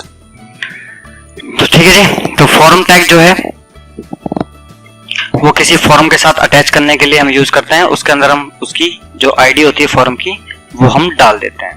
ठीक है जी। तो ये था हमारा मीटर टैग, समझ गए होंगे आप। मैक्स, मिनिमम, वैल्यू, लो, हाई, ऑप्टिमम और फॉर्म इसके जो एट्रीब्यूट्स हैं वो हम यूज करते हैं, उनको क्या क्या यूज है मैंने आपको बता दिया। अगर आप इस वीडियो से रिलेटेड और कुछ जानना चाहते हैं तो प्लीज मुझे कमेंट कीजिए, आपको ये वीडियो कैसा लगा इसके बारे में भी प्लीज मुझे बताइए। अगर अच्छा लगा तो प्लीज लाइक कीजिए, शेयर कीजिए और इसी तरह की और भी वीडियो लगातार देखते रहने के लिए हमारे चैनल को सब्सक्राइब जरूर कीजिए। हेलो दोस्तों, मैं हूं आपका दोस्त अनुपम और अपने इस अगले ट्यूटोरियल में मैं आपका स्वागत करता हूं। लेकिन इससे पहले आपसे रिक्वेस्ट करूंगा, अगर आपने हमारे इस चैनल को सब्सक्राइब नहीं किया है तो प्लीज़ हमारे चैनल को सब्सक्राइब कर लीजिए, क्योंकि इसमें कंप्यूटर, इंटरनेट और मोबाइल से related tips, tricks and tutorials मिलते हैं जो बिल्कुल फ्री होते हैं। अगर आपने हमारे चैनल को सब्सक्राइब कर रखा है तो तहे दिल से आपका शुक्रिया।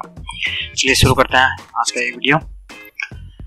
आज का जो हमारा टैग है वो है HTML का nav tag. The nav tag define a set of navigational links, यानी कि हम जो नेविगेशनल लिंक्स जो हम देना चाहते हैं उन सभी को एक नैव टैग के अंदर हम यूज कर सकते हैं। हम चाहें तो मेनू वगैरह जो हम बनाते हैं या हेडर के नीचे मेनू वगैरह बनाते हैं या गैलरी वगैरह बनाते हैं तो वहां पर हम नेविगेशन यूज कर ले सकते हैं, डिव टैग वगैरह ना यूज करके।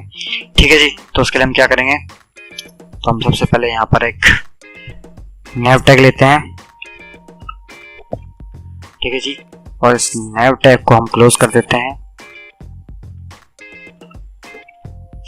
नेविगेशनल, और यहाँ पर हम डालते हैं कुछ टेक्स्ट। फॉर एग्जांपल के थ्रू मैं डाल देता हूँ यहाँ पर फोटोशॉप, सॉरी यहाँ डाल देते हैं हम होम। ठीक है जी, और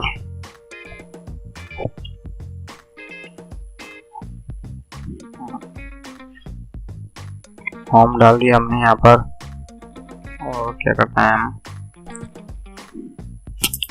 बात नहीं बन रही है, निशान कहाँ है, चलिए कोई बात नहीं। होम डाल दिया हमने और हमने यहाँ पर डाला होम फोटोशॉप। ठीक है जी, HTML।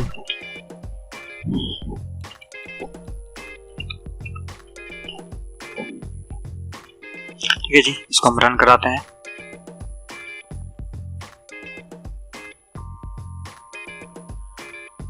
तो आप देख सकते हैं एक ही लाइन के अंदर आ रहे हैं। अगर हम इसके अंदर यहाँ पर एक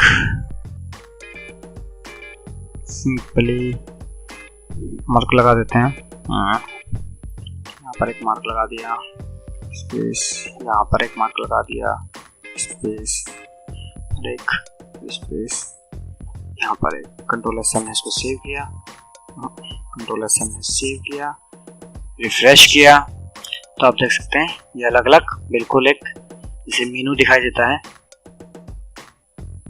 और मोबाइल की स्पेलिंग गड़बड़ हो गई,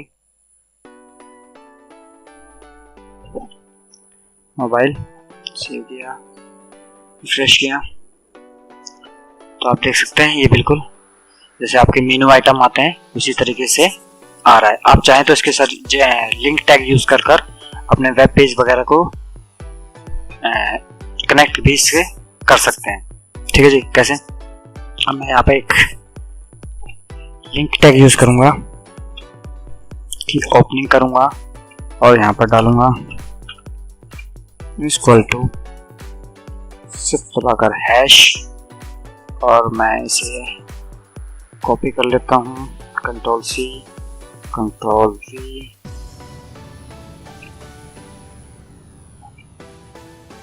और यहाँ पर मैं ये टैग को क्लोज कर देता हूँ।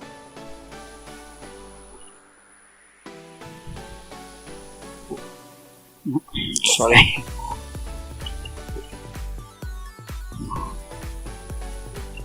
कंट्रोल से मैंने सेव किया, तो आप देख सकते हैं ये एक स्टेम एक लिंक में जो है कन्वर्ट हो चुके हैं। तो हम एलआई टैग वगैरह को ना यूज करके हम नैव टैग के जरिए एक नेविगेशनल बार जो होता है या नेविगेशनल टूल बार जो होता है वो डिजाइन कर सकते हैं, या मेनू बार जो होता है उसे हम डेवलप कर सकते हैं नैव टैग का इस्तेमाल करके। ठीक है जी, तो जो हमारा नैव टैग है वो डिफाइन है सेट ऑफ नेविगेशनल लिंक, यानी कि लिंक का एक सेट है, उसे डिफाइन करने के लिए हम इसका यूज करते हैं। ठीक है जी, नमस्कार दोस्तों, मैं हूं आपका दोस्त अनुप कुमार और अपने इस अगले ट्यूटोरियल में मैं आपका वेलकम करता हूं। लेकिन इससे पहले आपसे रिक्वेस्ट करूंगा, अगर आपने हमारे इस चैनल को सब्सक्राइब नहीं किया है तो प्लीज़ हमारे इस चैनल को सब्सक्राइब कर लीजिए, क्योंकि इसमें कंप्यूटर, इंटरनेट और मोबाइल से related tips, tricks and tutorials मिलते हैं जो बिल्कुल फ्री होते हैं, तो आपको सब्सक्राइब कर लेना चाहिए। चलिए शुरू करते हैं आगे का वीडियो। सॉरी, कई बार गला आजकल मेरा ऐसा ही है।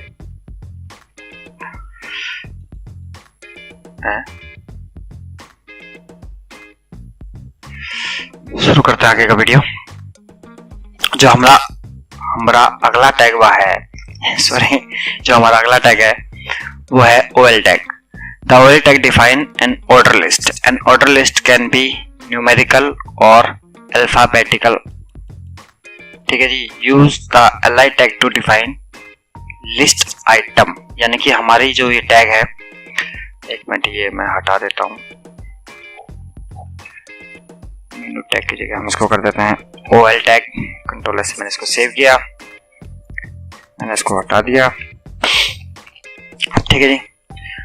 OL टैग में हम क्या करेंगे, हम एक ऑर्डर लिस्ट तैयार करेंगे। ऑर्डर लिस्ट बोले तो हम यहाँ पे एक OL टैग लेते हैं और यहाँ पर हम एक उसको OL टैग को क्लोज कर देते हैं, यानी कि हम लिस्ट तैयार कर रहे हैं एक, जिसमें ऑर्डर लिस्ट यानी कि 1 2 3 जो उसका आगे काउंटिंग है वो होगी।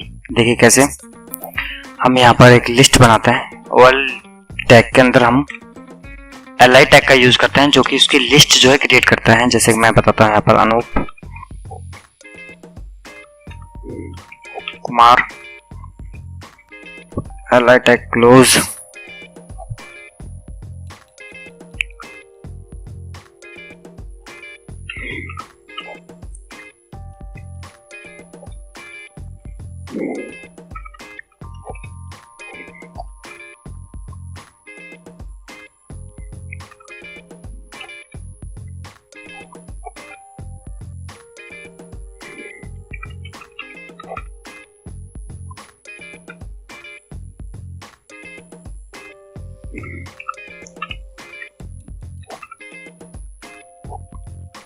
सेव किया और यहाँ पर हम इसको नीचे कर देते हैं, पी टैग लेते हैं, क्लोज किया पी टैग को।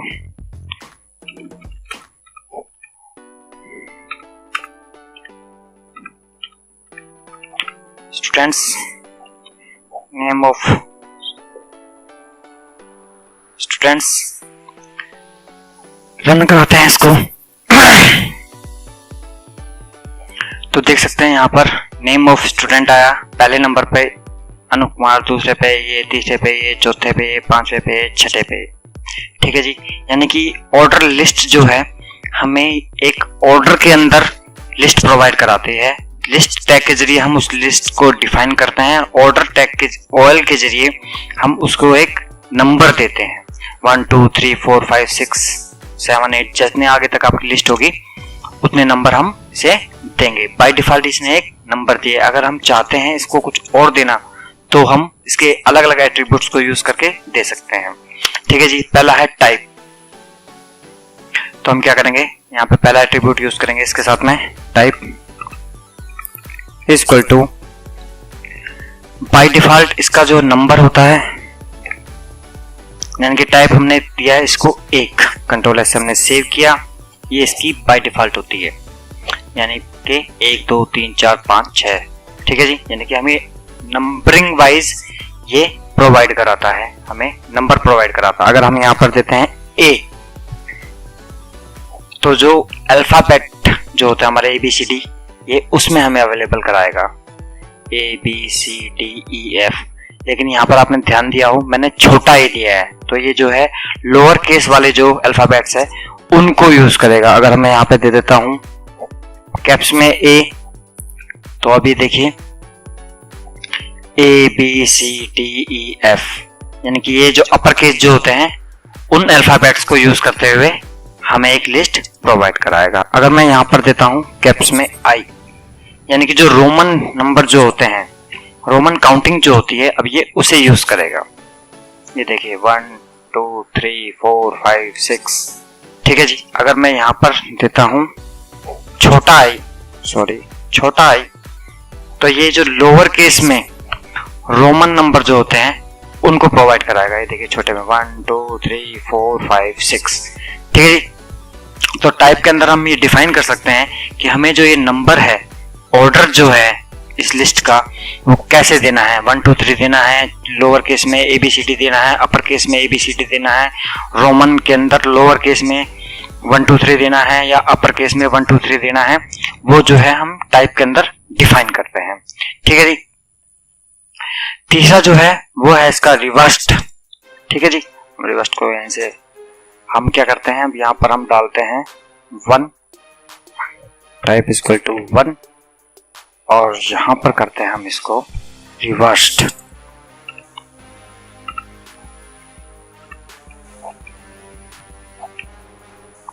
सेव किया, रिफ्रेश किया, तो ये देखिए अब जो काउंटिंग है वो उल्टी शुरू हो गई, 6 5 4 3 2 1, ठीक है जी। ये था इसका नेक्स्ट एट्रीब्यूट, जो कि specified that the list order should be descending order, यानी कि वो उल्टे क्रम में शुरू हो जाती है। तीसरा जो इसका एट्रीब्यूट है वो है स्टार्ट। स्टार्ट क्या करता है, जैसे हमने यहाँ पे टाइप यूज कर रखा है 1, तो हम यहाँ पे करेंगे स्टार्ट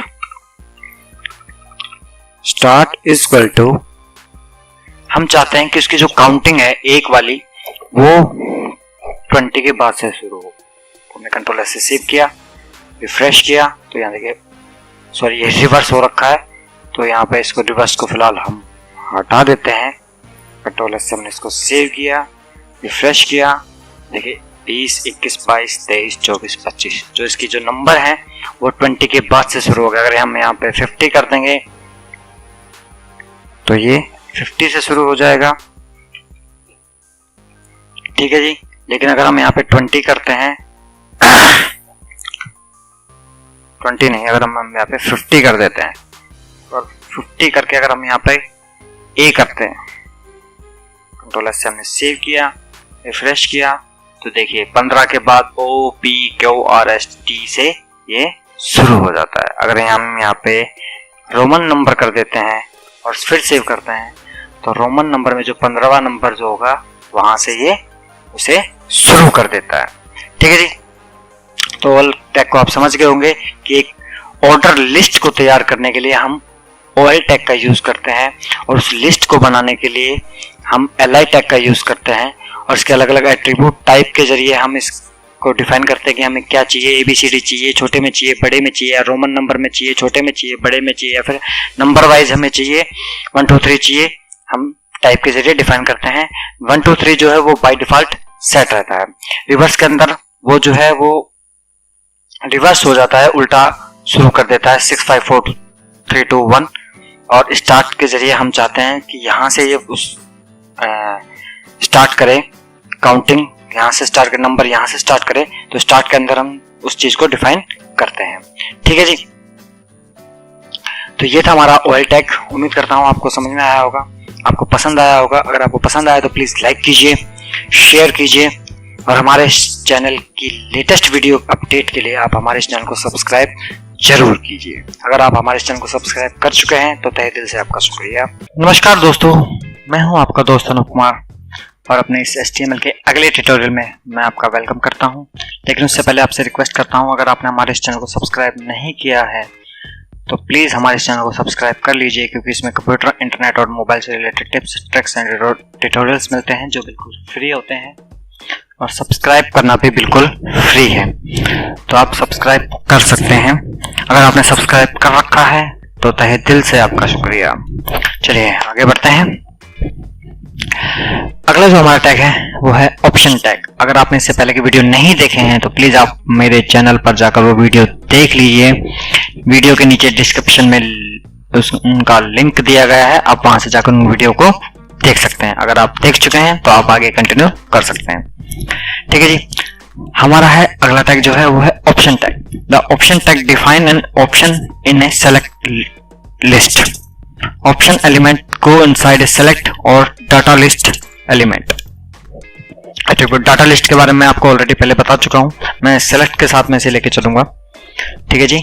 और सेलेक्ट टैग को आगे मैं बताऊंगा। सेलेक्ट टैग में उसके खुद भी कुछ एट्रीब्यूट्स होते हैं जिन्हें हम यूज करते हैं। मैं एक एक टैग को लेते हुए चल रहा हूँ फिलहाल। तो फिलहाल आज का हमारा जो टैग है वो है ऑप्शन टैग। तो हम क्या करते हैं, पहले एक सेलेक्ट लिस्ट ले लेते हैं यहाँ पर।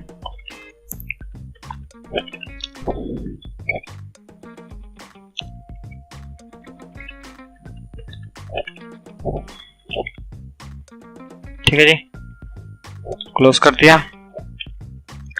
अब यहां पर हम लेते हैं ऑप्शन। ऑप्शन के अंदर हमने ऑप्शन ओपनिंग, ऑप्शन की क्लोजिंग, कंट्रोल एस से मैंने सेव किया। ठीक है, इसी को मैं कंट्रोल 3 बार कॉपी कर लेता हूं, यहां पे लिख देता हूं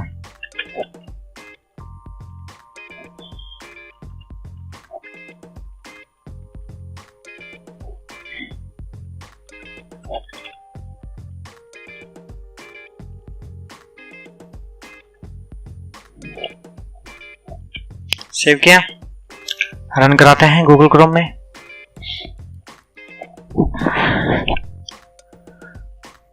तो देखिए ऑप्शन टैग जो होता है हमें काफी सारे ऑप्शंस जो है वो प्रोवाइड कराता है, जिसमें से कोई यूजर जो अपनी मन मर्जी से चाहे वो ऑप्शन सिलेक्ट कर सकता है। जैसे यहाँ पर एक प्री डिफाइंड लिस्ट है जिसके अंदर यूजर जो है वो अलग अलग ऑप्शन सेलेक्ट कर सकता है, मेल, फीमेल, अदर्स। जरूरी नहीं है आप मेल फीमेल ही दें, ये एक मैंने एग्जांपल के तौर पे दिया है। आप चाहे तो कुछ भी दे सकते हैं, कोई भी ऑप्शन आप दे सकते हैं। सेलेक्ट योर कंट्री, फलाना ढिमकाना, जो भी आप देना चाहते हैं, जो आप यूजर से लेना चाहते हैं, सेलेक्ट करवाना चाहते हैं। ठीक है जी, तो ये हो गया मेल, फीमेल, अदर। ठीक है, यहाँ पे प्री डिफाइंड लिस्ट है जो कि यूजर के सामने आती है, यूजर जो चाहे वो सिलेक्ट कर सकता है। ठीक है जी, अब यहां पे यूजर ने सेलेक्ट कर लिया, लेकिन उसने क्या सेलेक्ट किया है इसका सर्वर को कैसे पता लगेगा? क्योंकि यूजर से खाली सेलेक्ट कराना तो अलग चीज है, लेकिन सर्वर को बताना भी पड़ता है ना कि भाई उसने जो सामने वाला विजिटर है उसने ये चीज सेलेक्ट की है। तो हम उसके लिए क्या करते हैं, उसके एट्रीब्यूट्स यूज करते हैं ऑप्शन टैग के। तो ऑप्शन टैग का जो पहला एट्रीब्यूट है वो है वैल्यू। वैल्यू का मतलब यहां पर हमें वो वैल्यू डालनी पड़ती है कि उसने क्या सिलेक्ट किया है। हम यहाँ पे कोई भी वैल्यू डाल सकते हैं। अगर वो मेल सेलेक्ट करे तो हम कहते हैं उसने मेल सेलेक्ट किया। अगर वो फीमेल सेलेक्ट करें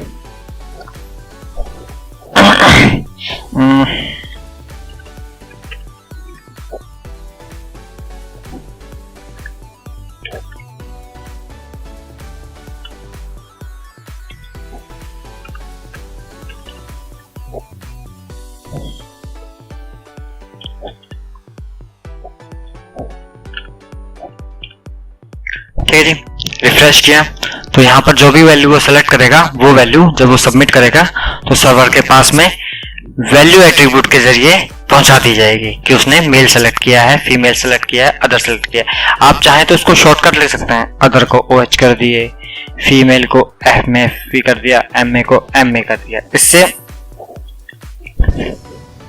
सामने यहाँ पर कोई इफेक्ट नहीं पड़ता है, यूजर को सिर्फ ये चीज दिखाई देती है जो ऑप्शन टैग के ओपनिंग और क्लोजिंग टैग के बीच में जो मैटर लिखा होता है वो चीज यूजर को यहाँ पर सामने ऑप्शन में दिखाई देती है। अभी मैं इसको अगर बोलता हूँ मेल की जगह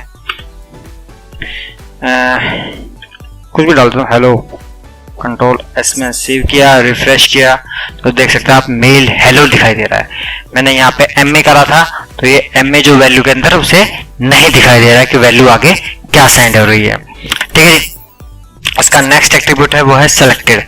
अगर आप चाहते हो जो आपने लिस्ट दी है उसमें से कोई ऑप्शन प्री डिफाइंड जो सबसे टॉप ऑप्शन है वो सिलेक्ट होता है। ठीक है जी, मैं इसको हटा देता हूं फिलहाल यहाँ से, कंट्रोल से मैंने सेव किया। आप चाहते हो कि भैया फीमेल जो है वो डायरेक्ट सेलेक्टेड हो, जैसे मेरी वेबसाइट में मैं सोचता हूँ कि भैया फीमेल सबसे ज्यादा आती हैं तो फीमेल डायरेक्ट सेलेक्टेड हो, तो मैं क्या कहूँगा,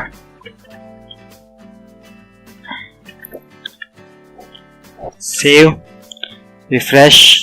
तो देखिए बाय डिफॉल्ट जो है फीमेल सेलेक्टेड है, अगर मैं चाहूँ तो मेल सेलेक्ट कर सकता हूँ, अदर सेलेक्ट कर सकता हूँ, जो ऑप्शन में मैं चाहता हूँ। ठीक है जी, तो सेलेक्टेड हम उस जगह यूज करते हैं जब हम चाहते हैं कि यूजर जो है उसको बाय डिफॉल्ट ये सेलेक्टेड मिले, तो उसके लिए हम सेलेक्टेड उसका जो एट्रीब्यूट है वो उसके साथ में इस्तेमाल कर लेते हैं।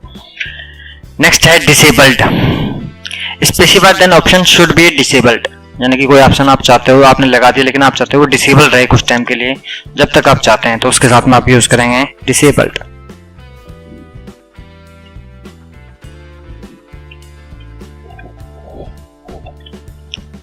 रिफ्रेश किया, अब आप यहाँ पे रिफ्रेश करेंगे तो ये देखिए अदर ऑप्शन दिखाई तो दे रहा है लेकिन फिलहाल डिसेबल है।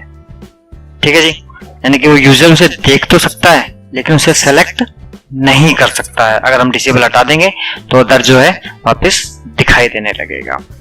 ठीक है जी, चल बढ़ते हैं इसके नेक्स्ट एट्रीब्यूट की तरफ जो है label. Specify shorter label for an option.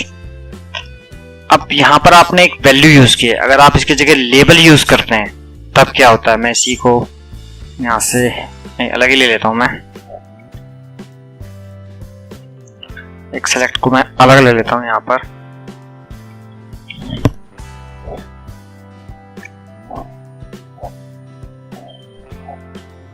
अलग से लेना, आप कॉपी कर लेते हैं इसको,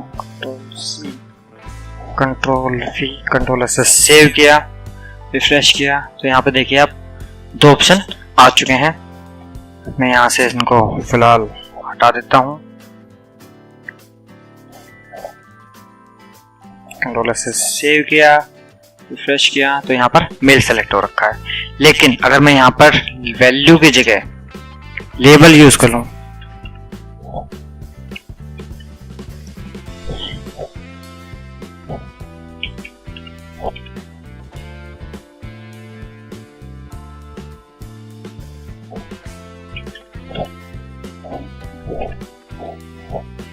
कंट्रोल एस से सेव किया, रिफ्रेश किया तो यहाँ पर देखिए जो वैल्यू जो लेबल के अंदर डाली जाती है, अब यहाँ पे मैं कुछ भी लिख दूं, कंट्रोल से मैंने सेव किया, रिफ्रेश किया तो यहाँ पर सिर्फ वही रहेगा। अगर मैं यहाँ पर कुछ करता हूं और इसे रिफ्रेश करता हूं तो यहाँ पर जो है वो चीज शो होगी जो मैं लेबल के अंदर यूज कर रहा हूं। ठीक है जी, तो अगर आप लेबल के जरिए उसे एक शॉर्टनर लेबल देना चाहते हैं तो आप लेबल टैग का यूज कर सकते हैं और उधर आप वैल्यू का यूज कर सकते हैं। ठीक है जी, तो ये था हमारा ऑप्शन टैग। ऑप्शन टैग जो एक प्री डिफाइंड लिस्ट देता है जिसमें से यूजर को सेलेक्ट करना पड़ता है, उसके लिए हम ऑप्शन टैग का यूज करते हैं जो अलग अलग ऑप्शंस के जरिए सामने यूजर को ऑप्शन देता है। ठीक है, जिसके अलग अलग एट्रीब्यूट्स हैं। वैल्यू, उसकी वैल्यू डिफाइन करने के लिए जो डाटा सर्वर पर जाती है, सिलेक्टेड किसी एक को पहले से सेलेक्ट करने के लिए, डिसेबल्ड किसी भी एक ऑप्शन को डिसेबल्ड करने के लिए, और लेबल्स कोई शॉर्टनर लेबल आप जो उसके ऊपर लगाना चाहते हैं वो लेबल लगाने के लिए आप लेबल एट्रीब्यूट का यूज करते हैं। ठीक है जी, अगर आपको मेरा वीडियो अच्छा लगा और पसंद आया तो प्लीज लाइक कीजिए, एक लाइक तो बनता है, और थोड़ा सा शेयर भी कर दो भाई, शेयर में भी कोई जोर नहीं पड़ता, आपके पैसे नहीं लगते। नमस्कार दोस्तों, मैं हूं आपका दोस्त अनुप कुमार और अपने HTML के अगले ट्यूटोरियल में मैं आपका वेलकम करता हूं।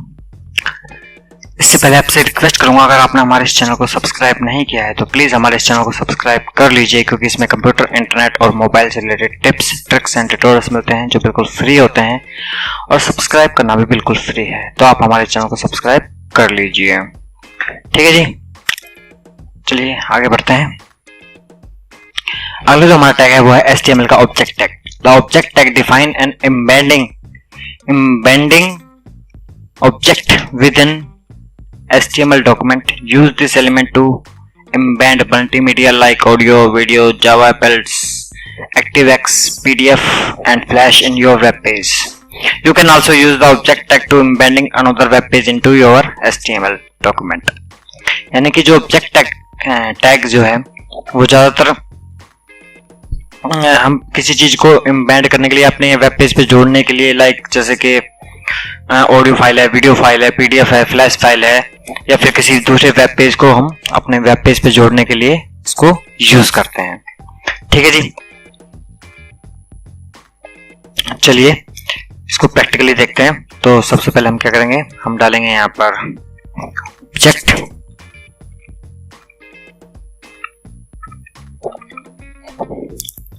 ये सिंगल टैग नहीं है, इसका क्लोजिंग टैग भी होता है। ठीक है जी। और यहां पर हम डालेंगे इसमें ऑब्जेक्ट के साथ में, अब इसका पहला एट्रीब्यूट हम यूज करेंगे जो कि है data. Specify the URL of resource to be use by the object. ठीक है, तो यानी कि data is equal to double quotes के अंदर हम उसकी वैल्यू डालते हैं। वैल्यू के अंदर हमें यहाँ पे वो पाथ देना पड़ता है या फिर वो यूआरएल देना पड़ता है जिस चीज को हम इसके साथ अटैच करना चाह रहे हैं। तो मेरे इस पेज के साथ में एक पड़ा है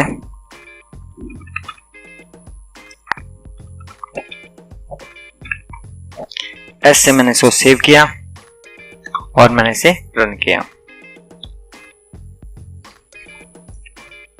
आप देख सकते हैं इसने उस फॉर्म पेज जो है मेरा उसको यहां पर अटैच कर दिया है। ठीक है जी। अब इसी तरह मैं एक और ऑब्जेक्ट ले लेता हूं, नहीं उस ऑब्जेक्ट मैं बाद में दिखाऊंगा आपको, यहाँ भी दिखा देते हैं फिलहाल। अगर मैं मान लो यहाँ पे मीडिया फाइल लेता हूँ कोई, तो मैं क्या करता हूँ और इसको यहाँ पर देता हूँ मैं किस नाम से, फाइल w.avi। जब हम इसे इसके साथ अटैच करते हैं तब हमारा रिजल्ट क्या था, जैसे मैं इसको रिफ्रेश करूंगा देखिए ये जो फाइल है डायरेक्ट डाउनलोड हो जाती है। ठीक है जी। तो हम इसे फिलहाल क्लियर कर देते हैं यहाँ से। तो ये जो फाइल है वो डायरेक्ट डाउनलोड हो जाती है। ठीक है जी। तो आप चाहें तो इसे ऐसे अटैच कर सकते हैं या चाहे तो दूसरे तरीके से वीडियो अगर प्ले करना चाहते हैं तो उसके लिए ऑडियो टैग है, वीडियो का टैग मैं आगे आपको बताऊंगा। ठीक है जी। तो फिलहाल हम इसको हटा देते हैं। अब इसके बढ़ते हैं नेक्स्ट एट्रीब्यूट की तरफ। यहाँ पे आप देख रहे हैं बाय डिफॉल्ट इसने अपने, सॉरी हटने के बाद सेव नहीं किया मैंने इसको, फिर दोबारा आ गया, रिफ्रेश करते हैं। बाय डिफॉल्ट इसने अपनी हाइट और विड्थ ले रखी है। हम इसके नेक्स्ट एट्रीब्यूट हाइट और विड्थ के जरिए इसको हाइट और विड्थ डिफाइन कर सकते हैं। यहाँ पर बताएंगे हम इसको इक्वल टू हाइट दे देते हम 600, विड्थ हम दे देते हैं इसको 500। कंट्रोल एस से मैंने इसको सेव किया, रिफ्रेश किया, तो आप देख सकते हैं ये जो फॉर्म है पूरा का पूरा मेरे वेब पेज पे आ चुका है। इसमें स्क्रॉल अब इसलिए नहीं आ रहा है क्योंकि फॉर्म टोटल है ही इतना। ठीक है जी। तो अभी पता नहीं लग रहा है फिलहाल ये दूसरे पेज का हिस्सा है या इसी पेज का हिस्सा है। ठीक है जी। अब नेक्स्ट है इसका type. Specify the media type of data specified in the data attribute. यानी कि हम टाइप एट्रीब्यूट के अंदर ये बताते हैं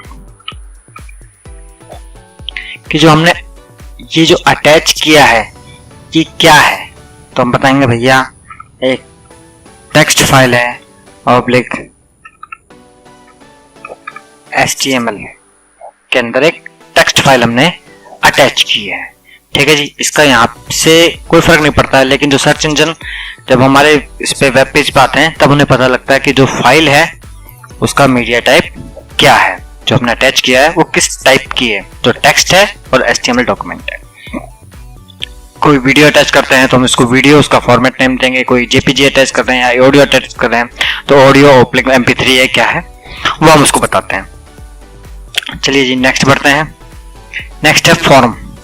specify one or more form the object belong to. ठीक है जी। तो हम उसके लिए क्या करेंगे, हम उसके लिए इसमें एक फॉर्म लगाते हैं, हाँ इसी में लगाना है, सॉरी फॉर्म लगाते हैं। यहाँ पर एक फॉर्म टैग ले लेते हैं। फॉर्म टैग के बारे में मैंने आपको पहले बताया है, अगर आपने वो नहीं देखा है तो आप मेरे चैनल पर जाकर उसे देख सकते हैं। ठीक है। इसमें हमने इसको ID दी, ID is equal to form 1 और यहाँ पर हमने input type is equal to text,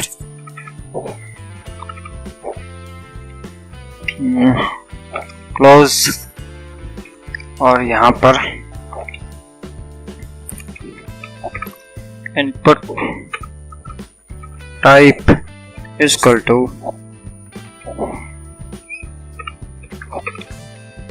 submit. Control से सेव किया, रिफ्रेश किया, तो देखिए ये एक फॉर्म आ गया, यहाँ पे इस पे सबमिट बटन आ गया। लेकिन जो ये ऑब्जेक्ट टैग है ये इस फॉर्म टैग से बाहर है। हम चाहते हैं जो हमने यहाँ पे ऑब्जेक्ट लगाया, जरूर नहीं आपने HTML डॉक्यूमेंट ही लगाया हो, आपने कोई फ्लैश फाइल लगाई हो या और कुछ ऑडियो लगाया हो, कुछ वीडियो लगाया हो, आप चाहते हो वो जो सबमिट करे वो उसके साथ में सबमिट हो जाए, तो आप यहाँ पे इसके साथ में एक टैग यूज करेंगे जो होगा फॉर्म इज इक्वल टू, यानी कि किस फॉर्म के अंदर आपको अटैच करना। अगर 2-3 फॉर्म और भी हैं तो आप फॉर्म 1 आप यहाँ पे डालेंगे, कंट्रोल S से सेव करेंगे, रिफ्रेश करेंगे। जब आप इसे सबमिट करेंगे तो उसके साथ में सबमिट हो जाएगा। क्यों नहीं हुआ? क्योंकि हमने यहाँ पे इस पे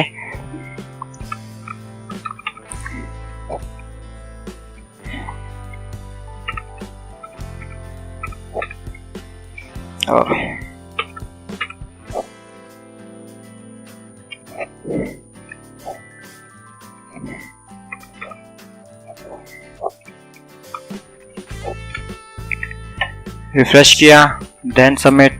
अभी सबमिट हो गया, ठीक है जी। तो ये जो चीज है इसके साथ में सबमिट हो जाएगी। हम अगर किसी फॉर्म के साथ अटैच करना चाहते हैं तो उसके लिए हम फॉर्म टैग का यूज करते हैं।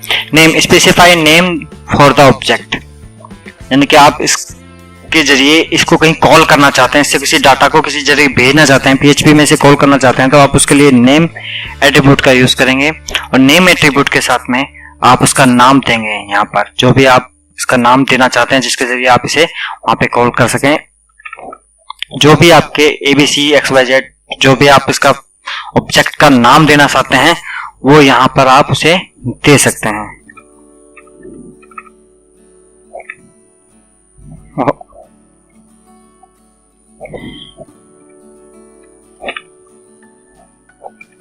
ठीक है जी, इसके जरिए आप उसे एक नाम देते हैं जिसके जरिए आप इसे कहीं पर भी कॉल कर सकते हैं।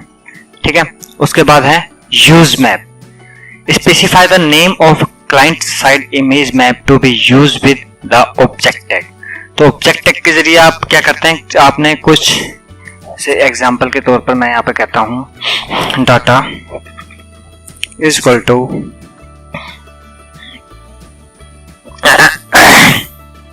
और आपने इसमें क्या करा, इसमें आपने एक ऑब्जेक्ट के अंदर इमेज टैग लगाई,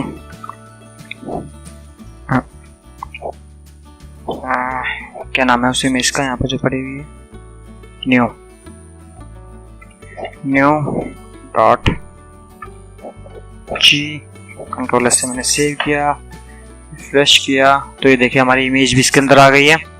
अब मैं चाहता हूं कि ये एक उसमें बन जाए, एक क्लिकेबल मैप बन जाए, तो मैं इसका क्या कहूंगा, मैं इसे आईडी दूंगा, यूज की स्पेलिंग गलत थी, use map is equal to hash के साथ इसका एक नाम देता हूं। फॉर एग्जांपल कोई भी नाम दे सकता हूं मैं इसका जी। IMG देने के बाद मैं मैप टैग यूज करता हूं, ओपनिंग मैप की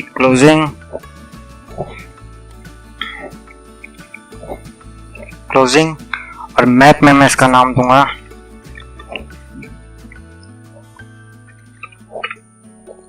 सेव किया।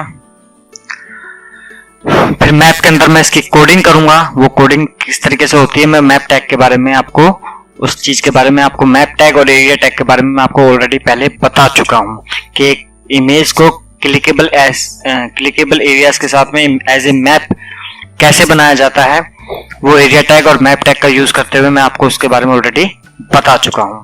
ठीक है जी, अगर आपने वो वीडियो नहीं देखे हैं तो आप मेरे चैनल पर जाकर पहले वो वीडियो देख लीजिए। ठीक है जी, तो इसके जरिए यहाँ पर जब हम हैश के साथ इसका नाम लिखते हैं और यहाँ पर हम खाली उसे सिर्फ नाम लिखना होता है, तो ये समझ जाता है कि मैप टैग जो है इसको,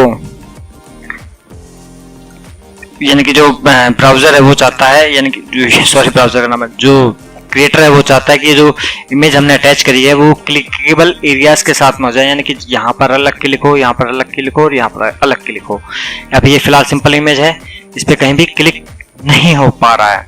ठीक है जी, तो ये एक मैप के रूप में बन सकती है ऑब्जेक्ट टैग के अंदर हम इस एट्रीब्यूट का यूज करते हुए। ठीक है जी, तो ये था हमारा ऑब्जेक्ट टैग जिसके अलग अलग एट्रीब्यूट्स हैं। फॉर एग्जांपल पहला है डाटा, दूसरा है हाइट, तीसरा है विड्थ, चौथा है फ्रॉम टाइप। डाटा में पाथ देते हैं, हाइट से उसकी हाइट डिफाइन करते हैं, विड्थ से उसकी विड्थ डिफाइन करते हैं, टाइप के अंदर में ये बताते हैं कि जो हमने अटैच किया मीडिया टाइप उसका टाइप क्या है। फॉर्म के अंदर फॉर्म टैग का हम यूज तब करते हैं जब हमें किसी फॉर्म के साथ में उसे अटैच कराना हो जो हमने मीडिया टाइप उसमें डाटा में डिफाइन किया है यूआरएल। उसके बाद नेम, हम उसे एक नेम देते हैं जो कि हम PHP वगैरह में या किसी भी पेज पर जिसे हम कॉल कर सकते हैं। यूज मैप के जरिए अगर हमने उसे अटैच किया है तो हम उसे एक क्लिकेबल एरियाज के साथ में एक इमेज मैप जो है हम बना सकते हैं। ठीक है जी, तो ये था हमारा ऑब्जेक्ट टैग। मिलता हूँ आपसे नेक्स्ट वीडियो में। अब इसी तरह की वीडियो अपडेट के लिए प्लीज़ हमारे इस चैनल को सब्सक्राइब कीजिए। मेरा वीडियो अच्छा लगा तो शेयर भी कीजिए। मिलता हूँ आपसे नेक्स्ट वीडियो में, तब तक के लिए शुभ रात्रि, जय हिंद।